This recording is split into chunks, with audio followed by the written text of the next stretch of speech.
করা কি জায়েজ?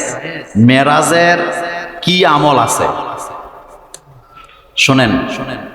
ইসলামে নির্দিষ্ট কোন রাত্রিকে পালন করা শবে কদর ছাড়া আর বাকিগুলা সহিহ হাদিস দ্বারা প্রমাণিত না। শবে কদর বলেন, শবে মেরাজে রাসূল সাল্লাল্লাহু আলাইহি ওয়াসাল্লাম যে গেছেন, মেরাজের নামে কোনো নামাজ কোরআন হাদিসের কোথাও নাই। মেরাজের নামাজ হইল 5 ওয়াক্ত নামাজ, আর মেরাজের শিক্ষা হইল 14টা। কয়টা? সূরা বনী ইসরাইল, সূরাতুল বনী ইসরাইলের প্রথম দিকের আয়াতগুলা পড়বেন 33 নম্বর আয়াত পর্যন্ত বা আরো বেশি। এখানে আল্লাহ পাক মেরাজের 14টা শিক্ষা আমাদেরকে দিয়েছেন, যেটা রাসূল সাল্লাল্লাহু আলাইহি ওয়াসাল্লামকে আল্লাহ পাক মেরাজে নিয়ে উম্মতের জন্য গিফট করেছেন। সুতরাং মেরাজের জন্য আলাদা কোনো কি নাই, আমল নাই। হ্যাঁ, শুকরিয়াতান কেউ যদি রোজা রাখে সেটা ভিন্ন কথা। এমনি তো আমরা সপ্তাহে কয়দিন রোজা রাখি?